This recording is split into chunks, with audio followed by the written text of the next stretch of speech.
This is exactly right.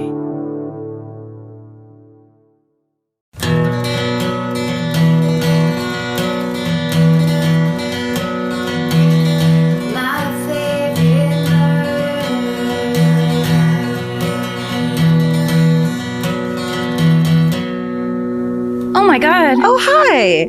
Hi, welcome. Welcome to the not live version Of My Favorite Murder. the podcast. That's Karen Kilgariff. And that's Georgia Hardstark. And here we are in the pod loft once again. That's right. It's only been 4 years. Oh, so dusty. Dusty. There's cat hair everywhere. Ow. Kicking shit. Spiders that made spider webs out of cat hair. Oh, no. Yeah, we haven't been here in so long. I know. We're finishing up our fall tour this weekend. Yeah, our last two shows for the fall tour, Atlanta and Austin. That's right. Very excited. And we're already fucking planning and into the winter tour. How are we alive still? We're not. This is all post. This is post-existence. Oh. That's why it's so fun and interesting. That's right. It's not bad. It's pretty exciting. It's pretty great. Our tickets for our winter tour have started going on sale for the fan cult. They're about to go on public sale soon. They're selling out super fast. So make sure you check out what's going on at myfavoritemurder.com and sign up for the email list because there's some surprises coming up too. So you'll want to be on top of that. But thanks so far for all the buying of tickets. It's going to be a really fun tour. Right. Just keep in mind, first of all, it's best if you belong to the fan cult because then you know what's going on and you have insider advantages. Just as a recommendation from me personally. And the fan cult was a way to get people who got really pissed off all the time that tickets sold out so quickly, a way to get first access to them. So it's not we're just trying to make sure that A, the scalpers aren't buying them all up, and B, the people who really, really want them can have the best chance of getting them. Which are things we can't control. Right. For all of these things, it really does seem like there's people that keep showing up that don't understand that these tickets sell out in 1 minute. So the fan cult gets the first chunk of pre-sale, then the pre-sale gets a chunk of pre-sale, then the general public get the last little bit of sales. Yes. So there's different waves of sellsing it. And we're also maybe going to add shows here and there. So keep an eye out for Here those. and there. Now we're really in this bad position. Listen, Des of, Moines, stop having yelling. to answer the complaining. Hawaii, though, man, if you can't get a ticket anywhere else, get your fucking ass on your vacation mode to Hawaii. Was that all that business? That's all that, I think.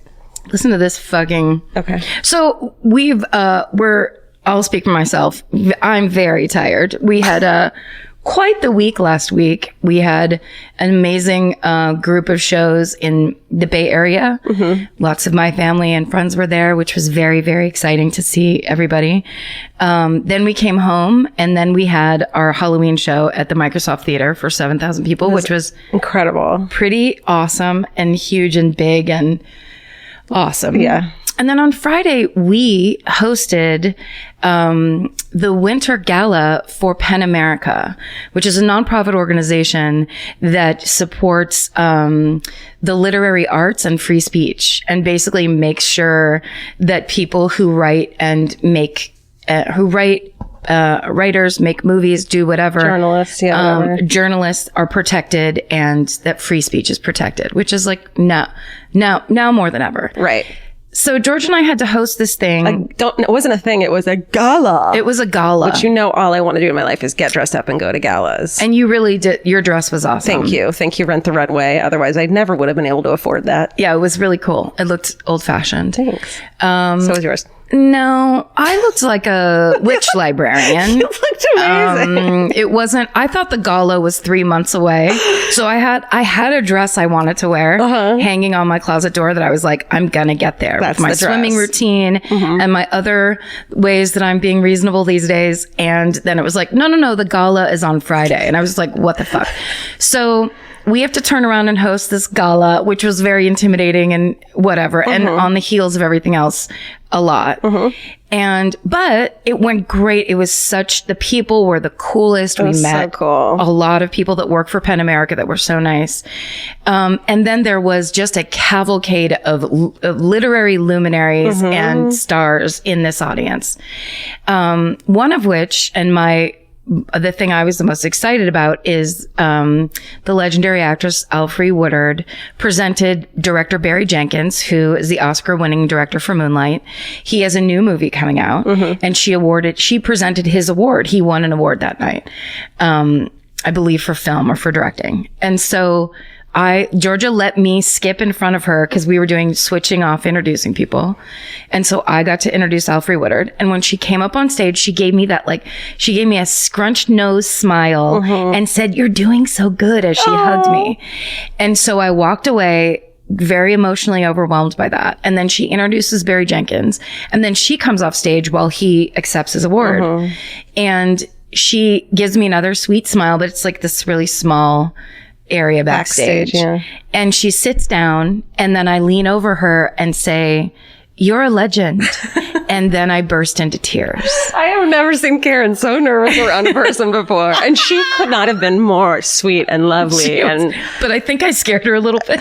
No, and then she was just like, "Let's take a photo," or something, right? So so the three of us get up to go there's like a photo area, and suddenly Karen's nowhere to be found. and Alfre turns to me and goes, "Where'd she go?" And I look around and I go, "Oh, you made her cry." And Karen's around the corner, her back's to us, but I could just see her trying to get it together. Holding folded up cocktail napkins under my eyes going, "You're not allowed to cry right now." But it was that thing of like, I think it was this tsunami of that whole week and a half. And her speech was gorgeous. It was very emotional. Cool. Yeah, it was very, but I lost it. And then she had that look on her face that was like, "Ooh, I have to get out of this small confined space around this lady." But it was, thanks again to Pen America for having us host. We had the best time and it was super cool. Okay. And another reason to get on that email list that I just talked about, if you just go to myfavoritemurder.com, it'll show you how to get on there. We have a lot of really cool stuff coming up with our podcast network that is getting up and running real soon. The Exactly Right Network. That's right. And we have a bunch of new merch too at the website. A lot of really fun sweatpants and comfy clothes and pet stuff and t-shirts and fun new sayings. And we're also coming out with a holiday line soon, but there's just a lot of new stuff coming up all the time on there. So make sure to keep an eye on that. Yeah. And we'll be talking about the network more. We'll be running some trailers for you, teasing the shows that we have on, and we have some really exciting announcements of the people who are going to be having podcasts on our new podcast network. So we're excited to be telling you about that. So stay tuned. Don't worry, we'll inundate you with information. Oh, we're also, speaking of the tour, we haven't talked about the fact that we're playing the Grand Ole Opry. What the fuck? Could this conversation be more just like there's not one thread? We're both talking about different things every time we talk. What if we just everyone found out that we couldn't be in the room together anymore, so we're just recording our side of the conversation and Steven has to just stitch them together, but he's doing a really bad job of it? That's right, Georgia. I do love cookies and cakes. Yes. Oh, yes. Merch. Okay, then let me join it all together and read you this email that I was laughing my ass. Okay, great. We have one more piece of housekeeping. Should I get it out of the way? Do it, yes, okay, please. The other last piece of housekeeping is that... Housekeeping! Is that you can now find us ad-free on Stitcher if you should so feel like it. Yes. So you can hear ad-free episodes did Dottie just fall down behind me? She just did like a somersault behind you in the most silent comedic way that was really delightful. Good girl. Improv. Dottie. You can hear ad-free episodes of My Favorite Murder every week. They come out the same time the episodes go up. So it'll just be up on Stitcher Premium. And you can get a free month of Stitcher Premium at stitcherpremium.com and use the promo code MURDER. So yeah, and just in case you don't want ads. Yeah, there's people that pay for their podcast hosting so that it doesn't take up a bunch of bytes and gigabytes. That's right. Another reason, because you don't and memory bytes on your computer. So if that's a thing, or you're just rich, or you hate ads, there's all these reasons. But look into Stitcher Premium because it's a good way to have some ad-free podcast enjoyment. Sure. All right. So here's an email Stephen pulled for us, and the subject line is episode 105, and it says, "Hello. A friend of mine had just listened to episode 105 about your review of the Netflix movie Murder on the Cape and the Krista Worthington murder. She told me to check it out. I had never heard of your show, so I looked it up and listened to it this morning. I played Tony Jacket in the movie Mike Luna. Jacket is emailing us? It's the actor playing Jacket. No, it's Jacket. I thought your description and the review of the movie was totally accurate. And so is the breakdown you provided for the actual murder case. I have lived and worked in the area my whole life, and I remember the events pretty well. I'm not an actor and never claimed to be one! Exclamation point. Oh my God. I have been a welder by trade for 20 years. Oh my God, I'm sweating. And I work all over the Cape. One fall Saturday in 2014, I happened to be working on a job in Provincetown, and one of the producers for that movie saw me working and begged me to go to an audition. No, that's like a dream come true for some people. It's like the beginning of a dirty Hollywood porn. I was skeptical, of course, but I went anyway. A few months later, they called me back and told me I had the part if I wanted it. So I was just in the right place at the right time. It was fun, and I learned a lot, and I'm glad I did it. Keep up the good work. Best regards, Josh. And here's the best part. Josh, underneath his name, like a businessman, has the name of the fabrication and welding company that he clearly owns and works for. Let's give him a shout out. Brewster Walther. His name's Josh Walther, and he works at Walther Fabrication and Welding in Brewster, Massachusetts. Amazing. The idea that he wasn't an actor, he did. I wish I'd known that. He did an amazing job. And one of his friends was like, you got to listen to this episode. Holy shit. Josh, I can't remember what I said. I hope I wasn't too critical. I did enjoy watching Murder on the Cape for what it was. This podcast has reach, and it's weird. And it all is just so weird. It really is weird because it's like, it'll be like 6 months later, but we recorded it, so it's permanent. Totally. Don't talk too much shit. I mean, ladies and lady, Karen and Georgia. But I just... God bless that casting director who's just driving around Provincetown like, that one, I want him in my office tomorrow. She's so sick of fucking all the like actual actors that are coming in from the local theater trying to talk like this. And she's like, I just want a normal person, like a welder or something. Hey. Yes. Look at that guy with the rat eyebrows. He looks like a jacket. He could be a perfect jacket. He could be a jacket. He could be an onions. He could be a hole. That's right. An everyman. Just a noun, last name based everyman. You know that we love that here on My Favorite Noun Last Name. My Favorite Noun Man. Well, is that the end of business? I guess as we know it. I guess this is the end of this. Concludes the business podcast portion of this podcast.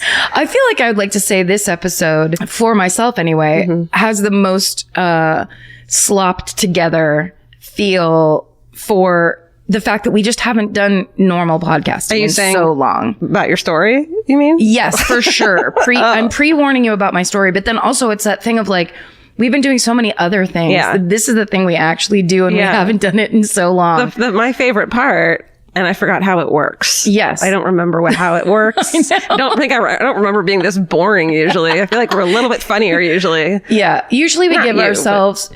No, listen, criticism taken. Look. Listen. We usually give ourselves a little more, but it's like, I feel like because we haven't taken care of business in so long, it's just like, get out there with the announcement. This person's been telling us that we need to do this person, so we had to get all this shit out here. Listen, all we want to do is talk to you guys about murder. Look, all we want to do is sit at Crooked and talk straight with you and Steven. Steven really is the one that's cracking the whip on us, and I'm fucking sick of it because everybody thinks he's so nice and dresses up like a dinosaur and how sweet that is and takes pictures with everybody. And that's all true. Yes. He can always dress like a dinosaur. Day and night. Day and night.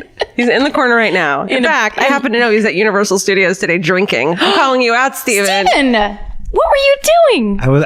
I got ready this morning, and so I was like, I'd do a little treat for myself before I come to recording tonight. Okay, we have to go over sip by sip. You can't see, the problem is you can't put it on Instagram because Vince all day was like, Steven's drinking a beer. Yeah. Steven's having a margarita. We know. Like how Vince is calling me out. That's right. He will absolutely monitor your shit. To be fair, it was a birthday gift that you guys gave me. That's true. Ooh, way to throw it in our face. I wanted to show you because I've been going so much. It was worn out and they couldn't read the barcode anymore. Oh my God. The best gift we've ever given. That was really, really something. It really is. That was Vince's idea, so. When is your birthday? Sorry. In April.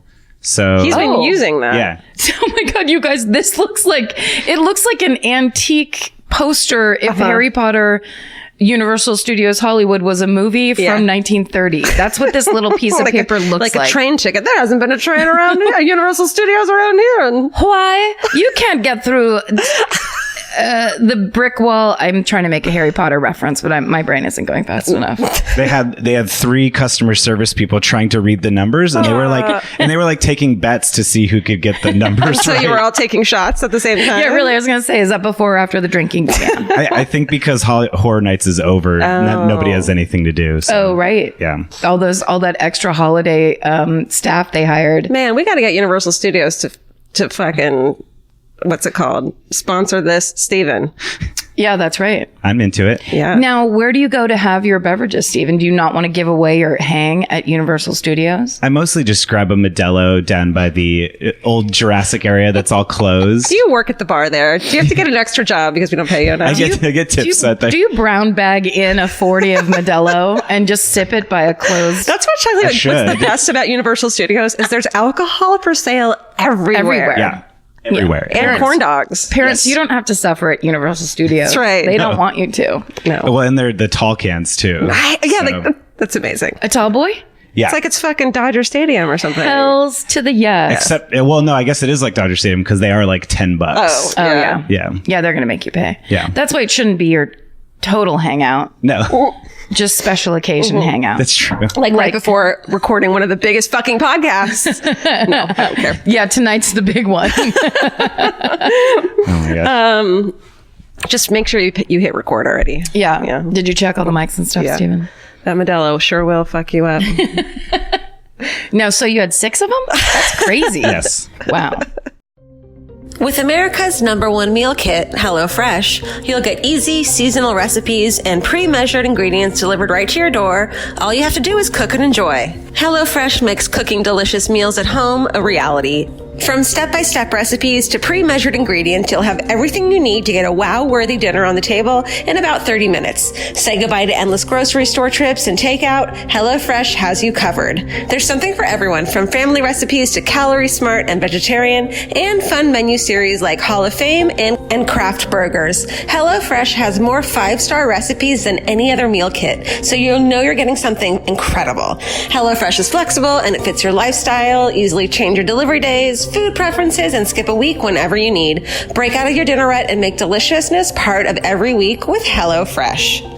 I love that even though HelloFresh is super easy and they make it really basic and like straightforward, you still feel like you're cooking this like incredible home cooked dinner. And that makes me feel good about myself. And that instead of just ordering takeout, I'm actually making something and preparing something at home. And that just, it feels good. So for $80 off your first month of HelloFresh, go to HelloFresh.com/murder80 and enter murder80. It's like receiving 8 meals for free only at HelloFresh.com/murder80, promo code murder80. Go buy.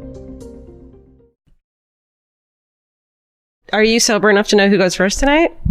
Karen goes first. I almost Karen dropped the K. mic. All right. Don't drop that mic yet. You did cover the basics. Like Steven has a piece of paper in his notebook He's like, that has all they're the going to ask me is...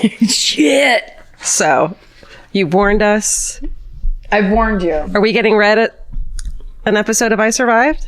No, it's sloppier than that, if you can imagine. Well, this is the thing, because I actually did have a couple fully written murders left over from when we were in the Bay Area that I like changed my mind at the last minute. Yeah. But this is one that somebody recommended it to me probably a year ago, and probably when we were going to play Toronto or Montreal, maybe, because it's a Canadian story. But it wasn't long enough to do, like, it didn't feel long enough ever. Yeah. So it's just been sitting in this little folder. Shorties are fine. I feel like we're always trying so hard to be like 5 or 6 pages and there's all these involved things, but sometimes there's like a really cool story. And it looks like you have one piece of paper right there. There's a couple pieces, but it was the thing where I'm tired of looking at it because I like it enough to not delete it, but not enough to do it. Got it. So I'm just doing it. Okay, great. This is a story somebody, and if you are the one that told me about this, would have happened on Twitter. Please write to Steven, send him an email and say I'm the one that recommended it. Send him a Modelo. Send Steven a gift certificate for beer at the Universal Studios. For fucking Oh my God. A can of Tall Boy? A Tall Boy can? I was going to say amusement park beer, but it almost came out advertisement park beer. Oh, dear. Tai. Karen, let's get through this and you can go to bed. Let's just get through this. God damn it. Sign up for Stitcher Premium. They're like, oh, is it talk free too? Because I'll sign up to hear you guys shut the fuck up. Yeah, I can't wait till you guys are fully entertainment free. Okay, this is the story of the pilot Randy Mock. Okay, so the articles I got this information from are the Edmonton Journal and the Deseret News. And this happened in Alberta, Canada. Okay. On September 23rd of 1992. Great. So I'm going to back you up a little bit, but the frustrating thing is there's no information about this guy. There's no it's not one of those stories where it's like he grew up here and he went to this school. It's nothing like that I could find. It's just this event that happened and a little bit before. So basically in April of 1989, this guy, Randy Mock, gets his private pilot's license from the Edmonton Flying Club. And the people who belonged to that club, they described him as a skilled pilot who had hopes of becoming a commercial pilot for a major airline. But just 3 years later, all of that will get thrown out the window. Airplane window? The airplane's window. Oh, shit. Basically, we cut to the summer of 1992. Okay. Randy Mock's 30 years old, and he is having a very bad time of things. That June, he had been laid off as an aircraft refueler at Sky Harbor Aviation at Edmonton's International Airport. And then in August, his 23-year-old girlfriend, Dawna Lawrence, and Dawna spells her name D-A-W-N-A, Dawna. The minute you said how she spells her name, so I was like, there's going to be a motherfucking W in there, and I'm going to fucking hate it. So the name Dawna is like one of the greatest 70s names of all time, but then when you combine it with the name Dawn, which is the third greatest 70s name of all time, I couldn't ask for more. I mean, it's another one of those, imagine a baby named Dawna. It's this baby Dawna. How does this baby have black roots and bleach blonde hair? I can't believe it. Should that baby be smoking a Capri? I really feel like, and drinking a fucking watermelon. Just let me split this Capri with Dawna the baby. I have to get through today. It's all I need. Dawna has those small circular lighters that she keeps in the pack. The baby Dawna. You know those lighters that like go in the pack? Because somehow she's never on a fresh pack. She's always like 6 cigarettes in. Dawna is the original person who sent a child to the store to get her cigarettes. She's the first and the foremost. That's right. It's all about living your fucking life. Right, Dawna? We love you, Dawna. We love you, Dawna. So, okay. So Dawna is 23 at this time. She's dating Randy Mock, and she breaks up with him and she moves back in with her parents. So the two of them, Dawna and Randy, had moved in to his Southside apartment for like 4 to 6 weeks. Kind of whirlwindy. She moved back home in with her parents in Alberta, who lived at 149A Avenue at 72nd Street. So that's the neighborhood this all takes place in. Don't know it. You might not be familiar with it, but the people of Alberta, the proud citizens of Alberta, are like not at 149A Avenue. That's my favorite intersection. Oh my God, that's the intersection where it all goes down. That's right. Maple syrup, poutine, whatnot. Really good Kit Kat. Oh, you just stand on that corner and eat a fucking Kit Kat. We were somewhere. Oh, we got shipped from our Vancouver show. Yeah. We got shipped all the gifts that we take home from everybody. And there was a bag of candy, and I go, throw in all the Kit Kats, and George is like, there aren't any. They're already gone because we ate them all in the venue. We ate them while we were standing there. Yes. Canada, please don't stop bringing us Kit Kat. Oh God. But they sent us a really sweet ass Cadbury Carmelo or caramel one. That's right. God damn, that thing was extraordinary. I mean, just Canada has better candy. That's all. Okay, so now we're back in that neighborhood in Alberta. Do it. Dawna is also 7 months pregnant. Okay. So oh shit. You can kind of see that like they're together, they're having this romance. She gets knocked up. She's like, let's make it work. And then 4 to 6 weeks later, she's like, see you super later. Yeah. So everything in Randy's life is kind of the shits. Okay. as my dad would say. The shits. The shits. So just after midnight on September 30th, 1992, so Randy's trying to get back together with Dawna, and she's just like, please. He calls her parents' house, Dawna's parents' house. She refuses to talk to him. He tells her, so I guess, but he gets her on the phone enough to say, in about an hour, go to your front window and look out because, quote, you're going to see something spectacular. Oh, no. She hangs up on him and goes to bed. His dick. Is he just going to be standing out there with his dick? Just pointing to his dick and being like, am I right about the spectacularity of this thing? Remember this thing? Don't forget about him. She's like, it's not going to work, dude. It worked the one time. I still have to deal with it. Right. Okay, so she goes to bed. At 1:34 a.m. that night, Randy goes down to the Edmonton Municipal Airport. He gets into his 1969 Cessna 150H two-seater airplane. Okay. Which is his pride and joy. It's his plane. It's vintage. Right. He puts on his vintage aviator glasses. The leather cap, right. helmet thing. He puts... You know that thing? Yep, like Lindbergh. He wraps a scarf around his neck like Lindbergh. Okay. And he basically takes off. Oh, shit. It's 1:30 in the morning, middle of the night. Don't do it. It's not a good idea. And he heads on over to Dawna's parents' house, and he begins flying back and forth directly over the house, making these huge loops between Dawna's parents' house and the airport, just buzzing the house. Nothing says, I'll be a great father. You should totally get back together with me. I'm stable and have my shit together. Like that. Like a quick airplane buzz of your dad's house. Yeah. So, he then, as he's kind of in the middle of this, he contacts the flight service station at the Edmonton International Airport around a little after 1:30. He indicates that he intends to crash the plane into Dawna's parents' house. Oh, no. Now, unfortunately, and I imagine that the flight service station is similar, if not the same as a control tower. Yeah. It's not the language they use, but that's what I'm guessing. And no one there answers because it's 1:30 in the morning and they work from 6 a.m. till like around 8. Yeah. And that's it. So, and he should know that because he worked at that airport. But so no one calls back or no one responds to his, what isn't really an SOS or distress call. Breaker. This is, it's just a 909. weird bad boyfriend announcement. Yeah.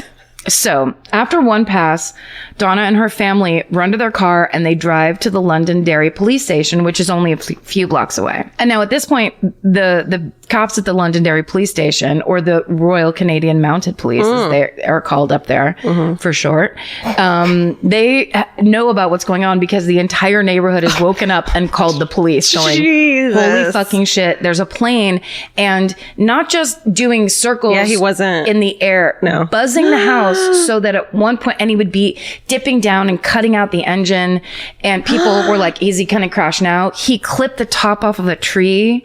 He was coming within feet of the roof of the house and in the dark. No. Yeah. So people are shitting. So he's swooping, dipping, and buzzing right above the houses. Clips top branches of a tree. So finally, police go into the neighborhood and they evacuate around 100 people out of the neighborhood because they don't know what this fucking guy's going to do. Yeah. And they get them all to go over to the local shopping mall parking lot for safety. Okay. So a woman who lived in the neighborhood named Yolanda Rovere, she went over to she got evacuated. And she was quoted in the press as saying, every time it came by, I picture her voice to be kind of high and dreamlike. I love it already. Every time it came by, I drive to a different part of the lot to get out of its way. It was unreal, like a dream, only it was real. Yolanda! That's Yolanda freaking the fuck out. I love you. So she's just sitting in her car staring at this plane, and every time it would come anywhere near, she would drive to a different part of the parking lot. Oh no, is this a dream? Or is this a dream? Okay. He does this for nearly 2 hours. What a dick. Buzzing the house. Go to sleep. And finally, the police negotiators get into that control tower thing. They get him on the horn on the plane. Yeah. And they try to talk him down and try to get him to land. And at first he refuses to speak to them. But then finally, when he's getting closer to running out of fuel, he demands to talk to Dawna, Dawna. Of course, she refuses to speak to him because she's like, no, you're full nuts and there's no engaging you whatsoever. Smart move, Dawna. So finally he says to the police, quote, I'm almost out of gas, man. You know, nobody takes me seriously. There's a lot of people asleep down there and it'd be a disaster if I ran out of gas where I am right now. What? Yeah. So, but police are like, they've already evacuated the area. Yeah. They've gotten people to safety. And they're kind of ready for the worst. And that's exactly what happens.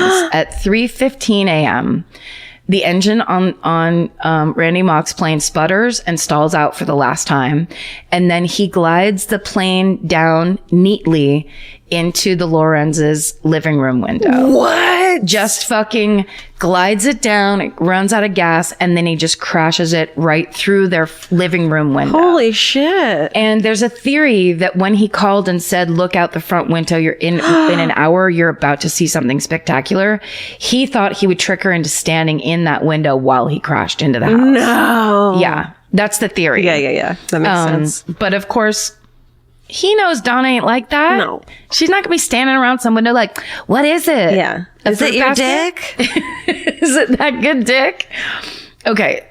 So another witness from the mall, and this is kind of, to me, worth the entire bothering to tell this story.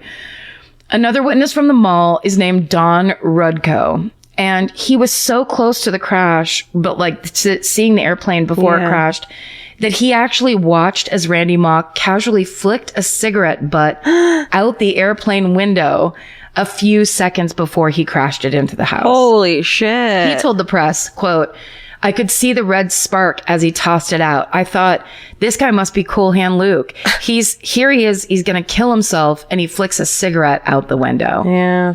It's a little baller. It's so like done Casual. and done. Oh my God. That's a man with nothing to lose. No. So he crashes it into the front of the house, obviously. Inside the crash site, the cockpit with the injured pilot inside, Randy Mock, comes to a rest in the living room. Holy shit. The wings of the plane are sticking out on either side of the demolished front door.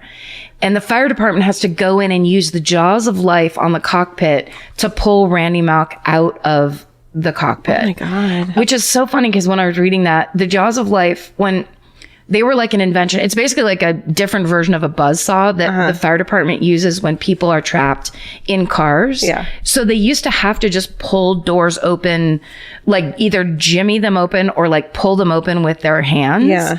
And oftentimes in really bad car accidents, they would get crashed so that you couldn't move the door. Right. And people would die inside of cars because they'd be injured and the fire department couldn't get them out. Right. And I still remember when they started using they call them the jaws of life. Yeah. My dad would come home and tell these stories about what an amazing invention it is, because he could, like, that all of a sudden they could rescue these people that were inside So it's these like cars. I remember, I've heard all about them since I was a kid, but like, so it's like a buzzsaw. I thought it was like a big the Priors or something like that. Well, that's what it sounds like. Yeah. But it actually is.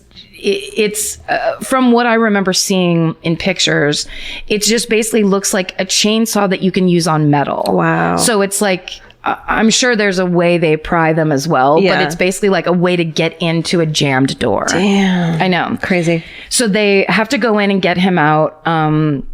Using the jaws of life, they actually carry him out of the house through the back door and like leave a line of blood on the linoleum. Oh so my he was God. like inside the house, which is such a fucking crazy thing to think.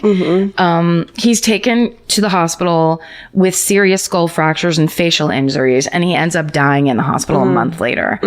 And Dawna's father told the press, quote, I told him he wasn't welcome in my home. I guess this is how he got in.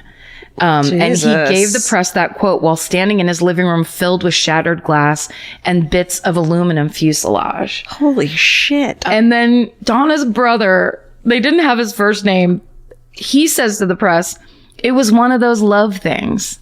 What? How old is this kid? 12? He's like, this is love. There's no way he wasn't super high on drugs. 'Cause buddy, that's not love at all. It's quite the opposite. Now, here's how we know it's not a love thing, because actually Randy Mock in 1908 had already made the papers, because Randy Mock tried to sue an ex-girlfriend, who was 18 years old at the time. So he was like in his late 20s and she was 18, because he'd gotten her pregnant. She broke up with him and then wanted to get an abortion. And he was granted a temporary injunction to prevent her from getting an abortion, because he argued that he and the woman, 18-year-old, had agreed to have a family and he wanted to raise the child. Wow. So they put a 48-hour injunction on her body. On her fucking body.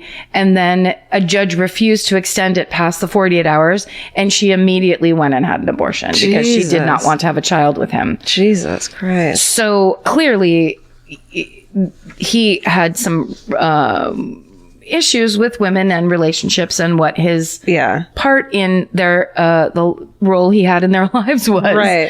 So of course, trying to beef this story up a little bit more because it's so fucking crazy. Yeah. I go on Reddit. Yeah. And Reddit basically somebody was like, I remember a story of a guy telling a girl to stand in the front window, and it sounds like a ghost story at first.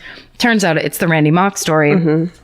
And then at the end of the thread, someone says, it's just like that thing that happened in August of this year. So then I fucking click on that link. Thank you, Reddit. So August of this year, in Salt Lake City, a 47-year-old man named Dwayne Youd, Y-O-U-D, dies when he flies a twin-engine Cessna 525 into his own house after he's arrested for domestic violence. So basically, he's a pilot. He works for like a private company as their like on-call pilot. So he has full access to the employer's plane and the digital access code to the airplane hangar at the very small Spanish Fork Springville Airport in Salt Lake City, where there are no air towers. There's no aircraft traffic control monitoring at all. They don't monitor who takes off and lands. They're like, go have fun. Yes. So essentially, he is witnessed beating his wife. He gets arrested. He gets held in jail for like 2 hours. He makes bail. He goes straight to this airport. He takes up his boss's plane and he has to then fly to crash into his own house. He has to fly under high voltage power lines, go around other houses, comes right in. And holy shit. Can you imagine being one of those houses that a fucking plane is going around? Yes. I mean, no, it's like, that's crazy. You'd be like, what in the living fuck? Yeah. And it was, at this time it was 2:30 in the morning. Oh my God. He crashes. It's like kind of like what Sully Sullenberger did on the fucking Hudson, except for the bad version of it. Yeah. He crashes into their house, and his wife and 24-year-old son escape. The house catches on fire. Jesus. And they run out the back and they get away, and he dies in the crash. That's crazy. Isn't that fucking crazy?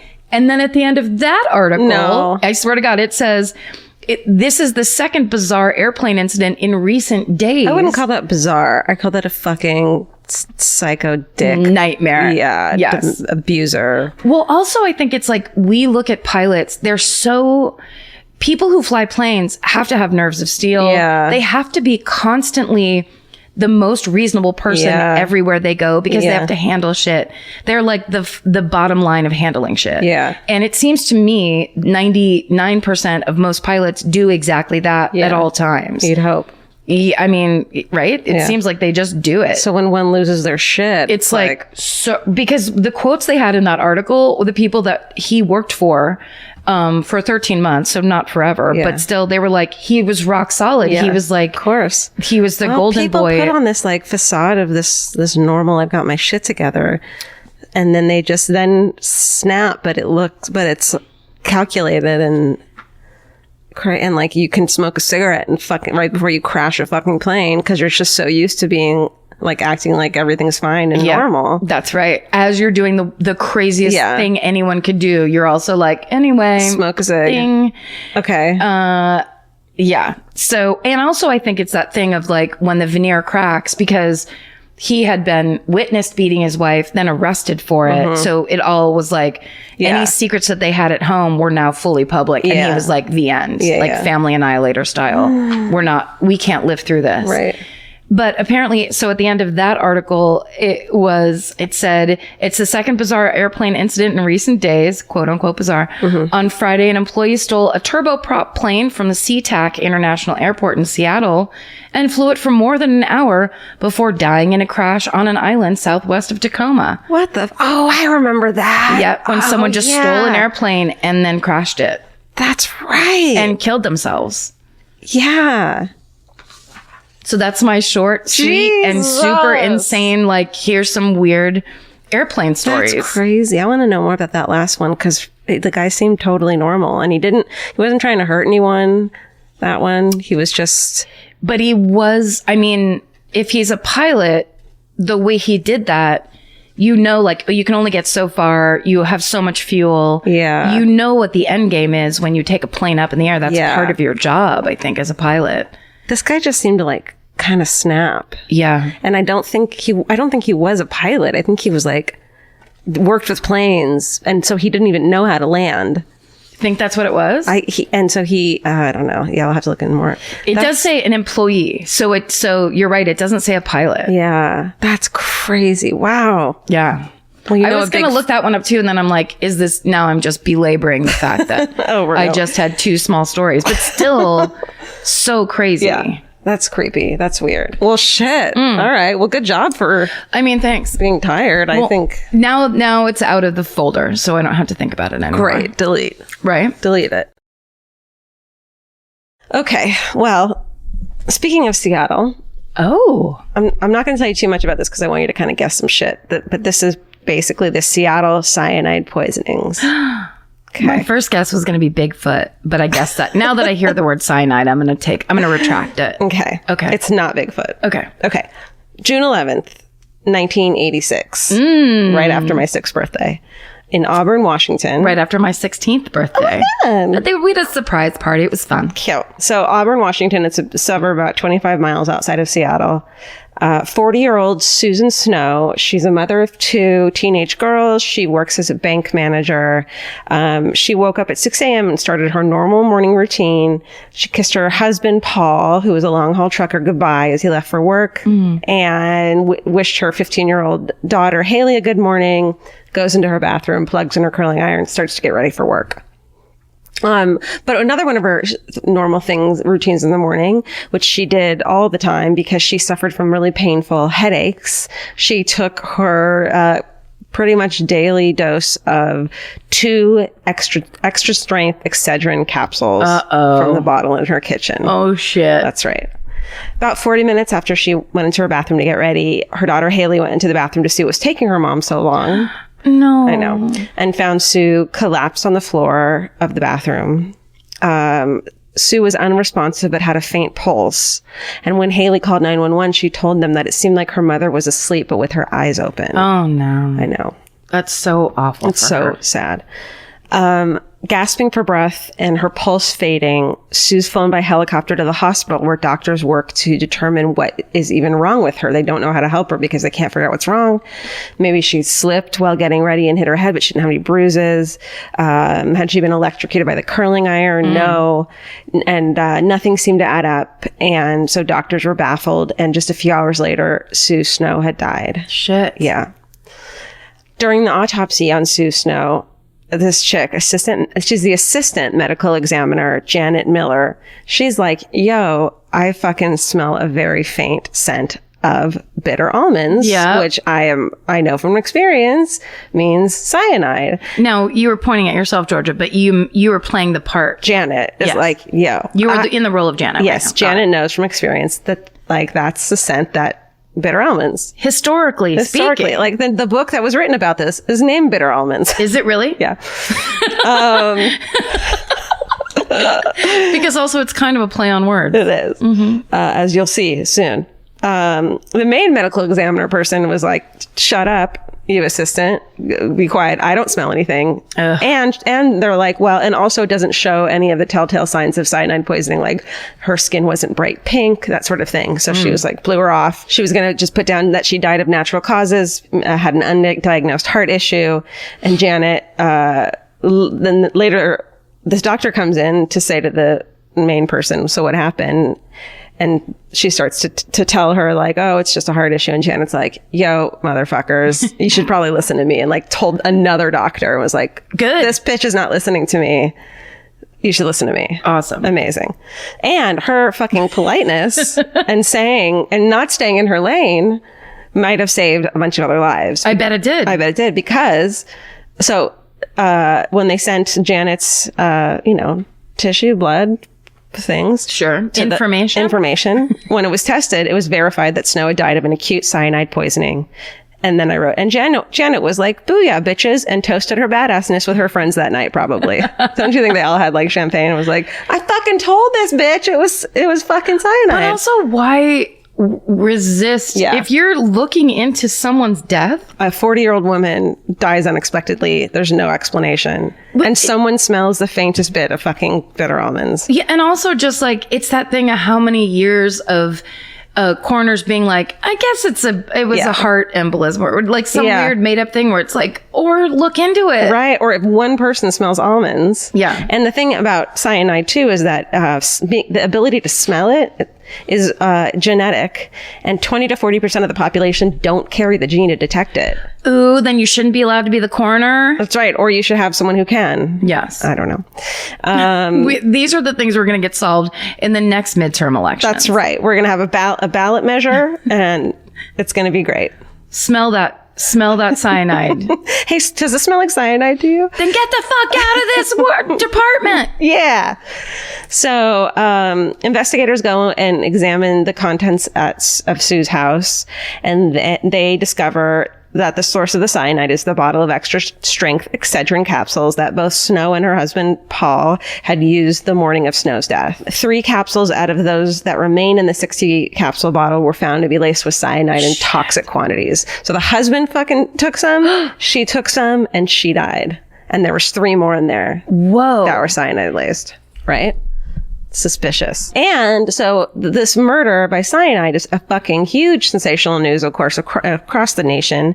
And everyone loses their shit, especially because just 4 years earlier was the 1982 Chicago Tylenol murders that I covered in episode 43, where, yes, I looked that up. That's still one of my favorites. I covered in episode 43. All I'm saying is I'm not going to get into it because you can. No, I know. You know what I mean. But Please, it's still one of my favorites. I like that you're referencing your own story. Yeah, I just don't want to talk too much about it, but it is still like, I love that case so much. I still fucking think that Ted Kaczynski did it. I think it's just like, it's so crazy. It's such a fascinating story. Yeah, it really is. It's a good listen. And then, so of course, the Chicago Tylenol murders scared the shit out of everyone. 7 people died when Tylenol capsules had been laced with cyanide and put back on store shelves. And those murders 4 years later and to this fucking day have yet to be solved. I remember all of this. This was all my teen years. Yeah. It was crazy. Do you remember this story? I do, because it happened after, and it had that thing of like, this was before. Is this a thing now that's happening all the time? Right. It's because it was before the silver tabs that used to go on top of everything. Right. You used to just open stuff and there would just be cotton stuffed in the top. And that was the way that they kept things safe for everybody. There wasn't even childproofing back then. No, there was kind of nothing. So it was that thing of like, it doesn't make sense that anyone could have access. Right. It's good that anyone with a glue stick who can glue the paper box back together can put it back on the shelves. Any weirdo they hire at the weirdo grocery store down the street. That's right. Can get into your business. That's right. It's the thing you don't know. You don't realize it until something terrible happens like this. Right. So this happens. And of course, suspicion immediately falls on Sue's husband, Paul. Especially when he started wearing Hawaiian shirts and shorts after the funeral. No, like Paul. he was on fucking vacay. No. Right? And he got angry when investigators started questioning him. So of course everyone's like, dude, it's Paul. And Sue was his 4th wife. Oh. The 2 daughters were from her previous marriages. They'd only been married about 7 months before Susan's death, and Susan had found out that Paul had cheated on her with an ex. Jesus. But had decided to stay with him. right? So everyone's suspicious of him. Sorry, they'd only been married 7 months and he'd already cheated on her? Yeah. Maybe I don't know when he cheated, but yeah. I mean, He might have cheated before they got married, but they had only been married for 7 months. get married. Just don't cheat. I know. Just don't. I know. Just don't. Please. But but then they do. They do. Okay. So everyone was like, it's totally him, right? It's Hawaiian shirt Joe. Hawaiian shirt dude. Yeah. Okay. But then everything gets crazy and mixed up when another tainted bottle from the same lot, the same manufacturer lot, was found in a grocery store in nearby Kent, Washington. Fuck. The manufacturers of Excedrin, Bristol-Myers, lost their shit, recalled all extra-strength Excedrin products in the Seattle, Washington area, and a group of drug companies came together to offer a $300,000 reward for the capture of the person responsible. That's pretty cool. Right. The last cool thing any drug company ever did That's right. before they started trying to murder all of us. I have proof of something shitty they did in just a second. It's pretty great.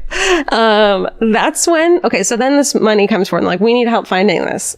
And then this woman, bless her heart, comes forward. Oh.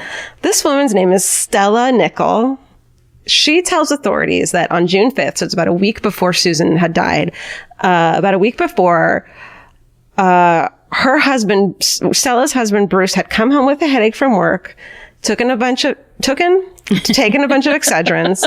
He fucking strolled out onto the deck to watch the birds and then suddenly collapsed. Oh, God. He was taken by a helicopter to a Seattle hospital and he died as well. But the doctors said that the cause was emphysema at the time. But Stella said that doesn't make any fucking sense. He didn't have Eczema? Did I say emphysema or did I say eczema? You said emphysema. Great. She was like, maybe he had eczema, but he didn't have emphysema. You can't drop dead from emphysema if you don't got it. If you don't have it, right? Yeah. So she was like, fuck this shit. You need to change. That's not true, right? Yeah. Okay, so here's all right. In what was supposed to be the 1991 USA Network made-for-TV movie about this case, called Who Killed Susan Snow? Right. This chick Stella, our friend Stella over here, 44-year-old Stella, was to be played by Peggy fucking Bundy. Yes. Katie Seagal. Who is, if you see this woman, it looks so much like her. I don't want to show you a photo, but it looks so much like her. It's like they basically wanted her to be Peggy Bundy, but with like roots and like kind of look a little worn and like she had lived a hard life. Yes. You know what I mean? Yes. And it looks exactly like her. According to a 1988 People article, Stella was into, quote, bar hopping and skin-tight dresses. She was just like a 40-something-year-old who just liked to go to the fucking local watering hole, smoke her capris with her skinny lighter in there, and fucking drink. And live. Drink and live. And finally live her life. Live like a fish, drink like a person. Yes. And so she had married Bruce and he was into that shit too. So they were like partying all the time. Awesome. Bruce was match made in heaven. Exactly. Bruce was Stella's second husband and their life together and they lived in a Washington state trailer park. And apparently it was kind of a bummer of a life though. Okay. As you could imagine. Okay. But unfortunately, the plug got pulled on this film, this made-for-TV movie, because the drug companies, Big Pharma, was like, no, you're not making us possibly look bad, and they fucking pulled the plug. So, because that's who actually controls entertainment. That's right. Big Pharma. So that means I don't know who was going to play anyone else, but we can speculate. So, when Stella, who was like, you need to keep looking, he didn't die of emphysema. When she heard about that Sue's death, she was like, oh shit, and checked her lot number on her Excedrin. It was the same lot number as Susan's bottle. Whoa, okay. Yeah. So tests confirmed the presence of cyanide in the bottle that she had and in Bruce Nichols' remains. So he had died from the same thing. Okay. So both Susan's husband Paul and our friend Stella filed wrongful lawsuits against Bristol-Myers, but the FDA inspected the plant where the Excedrin lot had been packaged and found no traces of cyanide. Okay. Still, Bristol-Myers recalled all Excedrin capsules in the United States, pulled them from the shelves, and warned consumers not to use any they already had. So it's like $1 million loss. Yeah. I don't think because if I remember correctly, they were the white pills. Right. I think. Extra strength Excedrin. I think they're still at the time the ones that you can pull apart and put shit in them. Really? I don't know. Well, from what I remember, looked like hard aspirin. Yeah. Where I was like, how do you do anything to that pill? Yeah. But I could just be remembering it that one way. Who knows? Who knows? Not me. So on June 24th, just a couple weeks after Sue's death, a cyanide-contaminated bottle of extra-strength Anacin 3, which doesn't exist. Anacin 3 was... The shit? No. Tell us, Karen. Anacin, wasn't that one that was like marketed toward back pain? Oh, yeah. I feel like it was. Also, Dones. Remember Dones back pills? No. Dones were like strictly back pills. They were just cocaine. It was just numb you out from like your C4 down. That's right. Yeah. So a bottle of those were found at the same store where Susan had bought her contaminated Excedrin, and those were contaminated as well. So on June 27th, Washington State put into effect a 90-day ban on the sale of non-prescription medication in capsules. What? So I think at capsules. Oh, capsules. Okay. Yeah. So I think that it's the kind that you can tamper with. That would make much more sense. Sure, but who knows? So investigators then, at that point, they started to get suspicious of someone specific, who our friend Stella, because she turned over 2 bottles of Excedrin that she had bought. And she was like, these are the bottles that he might have taken them from. But then she was like, I bought them at 2 different locations at 2 different times. So, and they had both ended up being contaminated with cyanide. So a total of 5 bottles had been found to be contaminated in the entire fucking country. And they thought it was really weird that Stella had bought 2 of those at 2 different places. Quite a coincidence. Quite a weird coincidence. Then, examinations of the contaminated bottles by the FBI crime lab, they opened up these capsules and they found that there wasn't just cyanide in them. They also contained this weird thing of little flecks of these green crystals throughout the cyanide. And they were like, what the fuck is this? This is really weird. Kryptonite? No. Okay. Algae destroyer. From a fish tank? From a home fish tank. Hey. Okay. Guess who has a fucking home fish tank hobby? Our girl Stella? Stella the mermaid? Stella the mermaid. Shit. Stella has a fucking home fish tank habit. Girl. So wait, they were breaking down like every chemical compound Yeah. of like what touched these pills. They probably would have never fucking found her if this hadn't been the case. Yeah. Because what they think happened is that maybe she had a mortar and pestle or whatever the fuck, crunched that shit, that was her algae cruncher. And she never cleaned it out, crunched that fucking cyanide up in the same thing. And so it's just cross-contamination. Girl. It's not even on purpose. She did it to herself. She did it to her fucking, so simple. So guess what else? Our good friend life insurance policy comes into play. Sure it does. It always does. It always does. It's not just for fun. No. So Stella had taken out a total of about $76,000 in life insurance coverage on her husband, which that's 1988. In today's money is... That's easily $852,000. That's right. To the fucking penny. To the penny. However, if his death was accidental, she got an additional $100,000. Okay. Aside from the fact that this is such a every time we tell stories like this, and it's basically just people being like, I'm going to cash in on the person I'm married to. Right. Which in and of itself is disgusting. I'm done with this life. I'm going to cash in on this I'm going to cash in on a human being. Yeah. But then she kills someone's mom also? Right. Okay. So here's the thing. Okay. So, that's why I remember she was fighting with with emphysema doctor being right. like, it's not emphysema. I know it's not emphysema. It's because she needed him to say it was a fucking accident. Accidental death. Right. So she could get that extra, because $76,000 or $826 million in today's money was not enough for her. Right. She needed an extra $100,000. Shit. So then, they were able to investigate what? I'm sorry. I just thought of what if it was all so that she could buy more and more tropical fish. She needed more algae destroyer. She loved those fish. She had these huge angelfish. But they lived in a trailer too. Yeah, but sometimes you just she funneled all the money into that fish tank so that they were like, we don't need a house. Yeah. What we need is a great house for these fish. I just think of how humid and smelly it was in that trailer. With that huge fish tank. Uh-huh. With that 9x25 tropical fish tank that was like everyone you see in a rapper's house on Cribs. Yeah. Or what about that TV show where they make fish tanks called Tanked? Is it? I think it's called Tanked. Is it? I'm getting a nod from Steven. Yes. Steven, do you watch Tanked? Steven's so excited. No, but I did watch it. I did watch one episode specifically, but I think it was like Kevin Smith. It's or on something. when you're like in the hotel room or like a bar or like the hotel bar more like, and it just happens to be on. And you're like, what the fuck? They made a whole show of this, and it's actually kind of good. I have to say, in any action movie, if they come in and shoot up the bad guys like Shark Tank that he has, and then you see the wave that comes out, that's probably the most excited I get. That's got to be a really expensive budget. Yeah, because you shoot that once and then you have to take it again, which means you have to roll in a brand new fish tank. And also because of the fucking PETA, you can't kill those fish. No, those are all just rubber fish with little motors. No, I'm just I was like, wow, how do you know that, Karen? Did you guys do that in baskets once? Yeah, on baskets we like to kill fake fish all the time. It's like a thing. Okay, so tanked. It's called tanked. Oh, Thank look you, at these Steven. 2 tank toasts. They love fish. It's real fun. This is all in Spanish, Steven. Is this a Spanish show? No. Oh, it's on Animal Planet. Yes. Please watch Tanked, everybody. Our new favorite It's show. from 2012. So Stella takes a polygraph test in November of 1986, fails it. But unfortunately, there's no concrete evidence proving that she ever purchased cyanide, and authorities aren't able to build a strong enough case to support her. There's no prints on any of the bottles, anything like that. There's no video evidence of her like putting the bottles back on the shelves. Right. So like we fucking have nothing.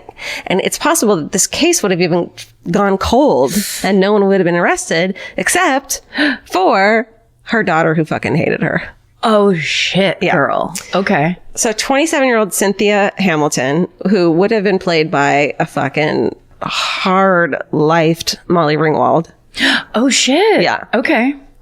But in a good way, but like pretty, but like chain smoke. Everyone chain smokes. Yeah, it's like, is it northern or central Washington? Yes. Yeah.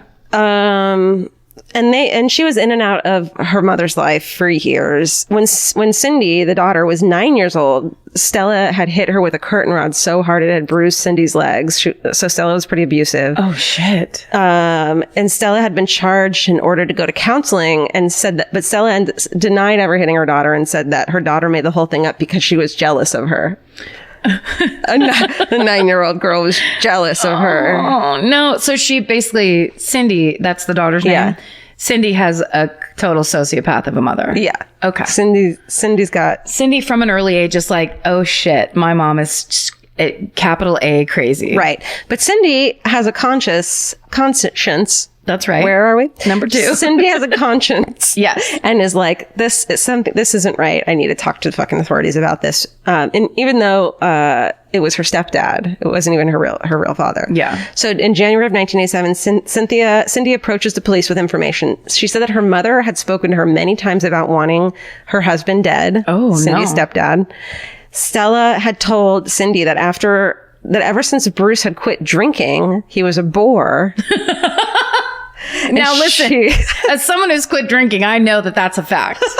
Things get way less dramatic when you're not shit-faced every day. She said he preferred to stay home and watch television, That's which I'm right. like, I drink, and that sounds great to me. It's the best You when can you're be a sober. bore and drink. You know how fucking hard it is to go out into the world sober and just get that white hot light of reality shown on you at everywhere you go? No, I don't try it. Oh, you gotta try it. It's hilarious. But it's much easier to stay home. Yeah. So they had stopped going out to bars together. So she was like, this guy's a bore. I'm Peggy Bundy. Also, bars when you're sober, about 35 minutes, you can have fun, but you have to know when to go home because people start repeating themselves and it is a disaster area. I support you 100%. Thank you. This is why I never beg you to come out to like bars and shit. 'Cause I'm like, why would I? You have to come here. There's like really bad nachos. There's nothing to offer you. There's really hard to follow conversation about things you don't care about. That's right. Yeah. So Cindy also claimed that her mother had spoken to her about what the two of them could do with the life insurance money if Bruce were dead. Oh, no. But Cindy said that her mother had even told her that she had tried to poison Bruce previously with the plant foxglove. Oh. Which I guess is a poisonous plant. It's very witchy of her, yeah. But it didn't work. But still, there's no smoking gun. Cindy hadn't seen Stella put the poison into the pills, and Stella had never confessed anything to her daughter. And then Cindy told authorities that but then Cindy was like, oop, shit. Just threw a pen at the microphone. Oh, I want to also say, okay, hold on. Boop. Let me think. Okay. But then Cindy was like, you know what might work? My mom started, after the Foxglove thing, my mom started to check out books on poison at the fucking library. Girl, this is like that part of Seven where they just go and they look up all the books the person looked up. That's right. And they did that. They got a fucking search warrant or whatever. Oh. They got all the books. They found the books that she had checked out at the Auburn Public Library and showed that she had checked out numerous books about poisons, including a book called Human Poisoning. Oh, girl. Be a little more subtle. And cover it up. Native and cultivated plants and deadly harvest. So they fucking fingerprint that shit. Yeah. The FBI fingerprints that shit. It only has roughly 1,500 fingerprints on it. That's right. But they also subpoenaed her, I don't know, card. Her information. Yeah, and saw that she had checked it out. They found her fingerprints on it, including the page that belonged to cyanide. Shit. And they have what they can do. And also, so what they think happened was that she poisoned her husband. He died. The doctor would only say it was emphysema. So to get it back to the fucking poison, she went out after that and put poison fucking bottles on the shelf. Oh my God. So the reason Sue died a week later is because those bottles hadn't been on the shelf yet. So if the doctor had been like, he got poisoned and it was accidental poisoning, she would have gotten her money and left it alone. Right. But she went out and basically not saying it's the doctor's fault at all, but she went out to garner more attention to get that accidental death.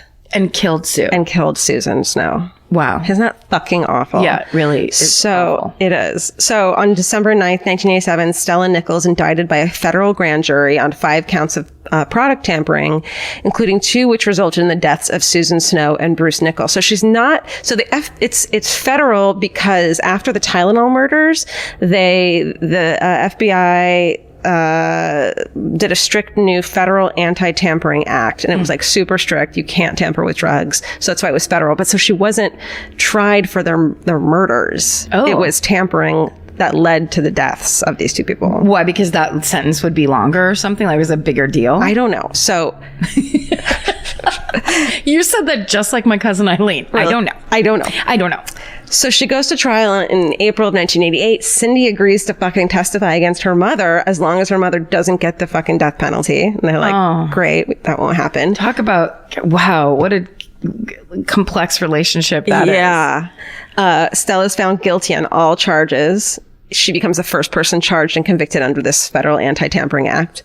She's sentenced to 2 90-year terms for the charges relating to the deaths of Susan Snow and Bruce Nichols, and 3 10-year terms for the other product tampering. She'll be eligible for parole in this fucking year. Oh. At 73 years old. Jesus. So I think they're trying to also figure out a way to charge her with murder as well. Yeah. But she fucking is like, I am innocent. This is some bullshit. She's doing all these like appeals and shit because she said there's a bunch of evidence that was never turned over to the defense. She also claims that her daughter lied in order to get that. Remember that $300,000 that was offered to people who could help by the drug companies? Yeah. The daughter got $250,000 of that money.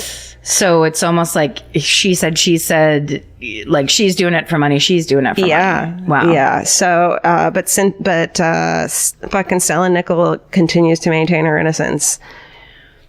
Yeah, but girl. I know, girl, it doesn't look good for you. It does. There's too many coincidences. There's too many. And that's just Seattle cyanide poisonings. That's amazing. Because I remember the Excedrin one coming after Tylenol. Yeah.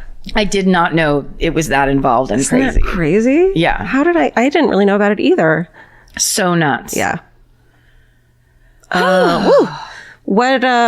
Hey, let's talk about positive shit. Hey. Yeah, what do you got? Okay. Okay. Okay. Look. Okay. Okay. I don't know. I don't know, but okay. I love the new season of Big Mouth, of course. But please go watch The Curious Creations of Christine McConnell on Netflix, everyone.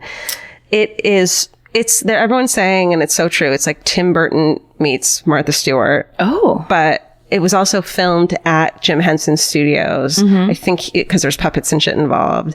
It is so charming and good. And I know the girl, Christine McConnell, she's so talented, this self-taught, like you're not going to be able to do a lot of the projects she shows you how to do, but they're really fun to watch. And some of them you will, and you'll get a lot of tips. But it's also such a cute, fun show and it's so enjoyable. Christine is lovely. My friend Kate Perovich does all the hair for it too. It's just, and I got to go on set and it's just like, it's a really charming, fun show.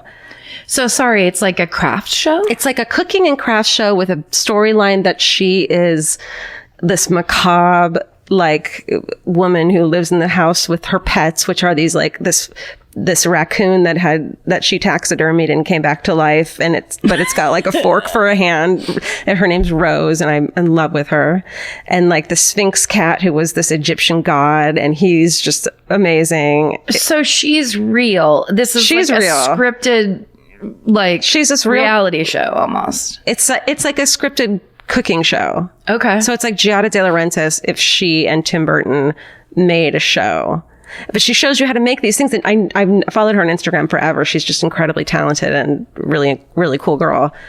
But it's really cute and charming and fun. And I think kids will like it. It's a little bit, it's for adults, but they won't get a lot of the jokes. So I think a really cool, talented kid will really appreciate it. I feel like it's going to be one of those shows in 20 years that someone's like, when I was 11, I saw this show and I knew I wanted to be whatever. Yeah. It's a really charming show. Awesome. Yeah. I watched the whole season. It's like 6 episodes in one night. Very cool. And it's on Netflix.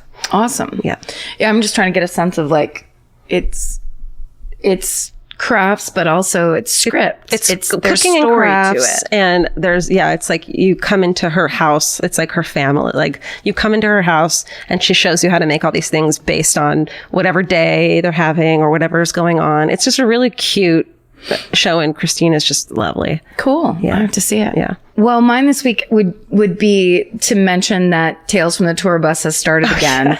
And this season, so last season it was all country stars, and I talked about it extensively. It's Mike Judge's series on Cinemax. This season, they're doing the story of funk. And the first episode, which aired, I think, last week, was all about George Clinton and Parliament and Bootsy Collins. Amazing. And that story about them being on acid and playing, and then the lights go on, it's 3 a.m. and no one's in the room. Like, there's just stories where you're just like, this is what it's all about. Yeah. It's so good, and it's so incredible. And the fact that they change genres and like, it's so interesting. Anyway, so I'm just super glad it's on again, because it's one of my favorites. It's great. So yeah, watch Tales from the Tour Bus. Cool. Yeah, I think that's it. Yeah. And also we talked about it already, but the week we had last week was so fun and exciting and cool. And there was just lots of really humongous, like, peak experiences and big moments for us. And they just kept coming. So it's like, it was hard I feel like if we had shows in between, we would have like spent good time isolating and going, wow, that was amazing. Thank you so much. But I feel like we haven't been able to do that for almost 3 years, because everything has just been so peak and crazy, and it keeps coming, and it's just never ending and so fun, and we're so lucky. I have a quick. Yeah, it's been very exciting. Hold on. For as much as we are complaining and talking about being tired, right? It's also in a good way.